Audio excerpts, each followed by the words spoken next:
Hi, everybody. Okay, so I just thought of an idea, um, and I wanted to do a deeper dive on this because you guys seem to like when I do the deeper dive.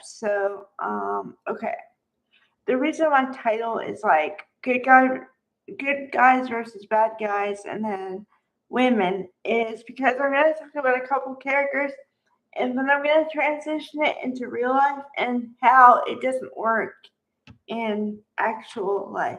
Okay. All right. So the two people I highlighted were Roger Howarth and Lisa Yamada. The reason I did this is because they're on different soap operas, so I didn't want to seem like I favor one soap opera over the other. Okay. And they are a shining example of what I'm talking about here. Okay. So what I'm talking about here is that some people, if you're really lucky, you get a role that lasts a long time, and you can play the character as long as you want, and you also gain a fan base and loyalty, whether you're a good guy, a bad guy, or good like a good girl or a villainess, right? Okay, but the bad thing about sometimes being a good guy is, or well, it could be a bad girl too, because I was thinking about Lisa Yamada. The reason I was thinking about her was because, well, I like her, and she was always a good actress. I always knew she was gonna do well in whatever she did, and so yeah. And then Roger Howarth came up because, like I said, he's on YNR. So I was trying to give an example from both soap operas. Okay. And also, you could say that he was a good guy and a bad guy. Because going back to the Todd Manning days, even, okay, I have a specific example. Okay. He played Todd Manning, father to Star Manning. And if you saw him in those scenes, you'd be like, oh, he's a great father, really good. So when he was bad, you couldn't believe it until you saw some of his bad scenes, like when he was a bad guy, and you're like, oh, I believe it. Okay, so the point is, when you have the lovely ability of versatility, you're golden because you can play anything and you can be believable in it. The worst thing for an audience member, a viewer, whatever, is when you see something and you're like, oh, I don't believe him or I don't believe her. Come on, she would never. If the words she or he would never do that come out of your mouth, then that's not believable. They passed, they flunked the test of believability. Okay. Um. Okay. But then also, I wanted to highlight Lisa Yamada because, well, I know there were also ex- extra circumstances in her case where she was up for another role in another production of something. I think it was like the newer version of Legally Blonde or something. Okay.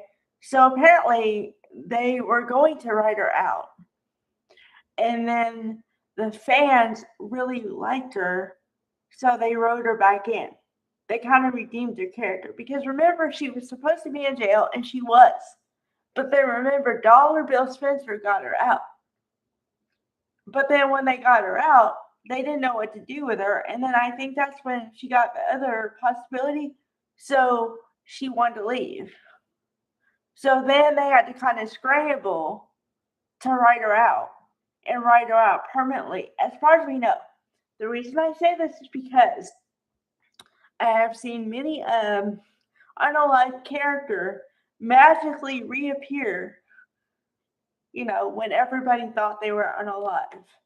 So it has happened before. I don't think it's going to happen in this case, but then never say never. So, okay. Now, I really don't think that going to Roger Howarth as Matt Clark. I really don't think they're trying to give Matt Clark a good guy angle because let's look at his track record for a minute. He's basically terrorized the Newman family, and let's see what else did he do?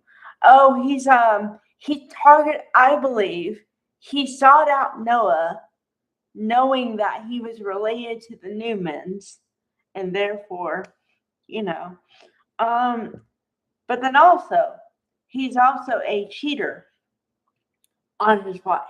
And no, this is not a new concept. We just had a storyline with Deacon and Sheila where Deacon cheated on her. So no, I know it's not new, but this is not exactly the prototype. When you think of a good guy, say, "Oh yeah, he's a good guy." No, this guy has bad guy written all over him, but he can play good. See, this is the juxtaposition I was talking about, though. He has the ability to play good when it suits him, so he can play the nice guy and then twist it. That takes some ability. That takes range. Okay, you don't get that every day. But okay. So what I was gonna say is sometimes they write themselves in a corner and then you can't get out of it. And then it's like they don't know what to do. So they either unalive people or they make them go to like foreign places, you know, which whenever somebody gets like a storyline that says they're gonna go somewhere else, I'm like, yeah, okay, we're not seeing that character for a while because yeah.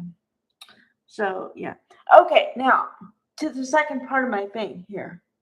Um, how this doesn't help or how this doesn't work out in real life, real life. Okay, so especially for like a bad guy. Okay, no one says to themselves when they meet somebody and they start exhibiting all the traits of like maybe a possibly like, you know, a guy you don't want to deal with. Nobody says, oh, but maybe he has a good guy underneath. No. The only way that works sometimes is if the guy is so good at manipulation that he can what you believe he's a good guy for too long and then he flips the switch and it's too late and I'm like, oh, I didn't know what I was getting myself into. That kind of thing. Or like for a woman, you know, um some can play like, oh, I'm just a nice person, I would never do, you know, anything. And then meanwhile, they manipulate or whatever. Like a Audra. Oh, okay. So like, you know, so like a Silver. First of all, um, I'm glad I'm giving you a shout out because you deserve it. But okay, this is what I'm talking about.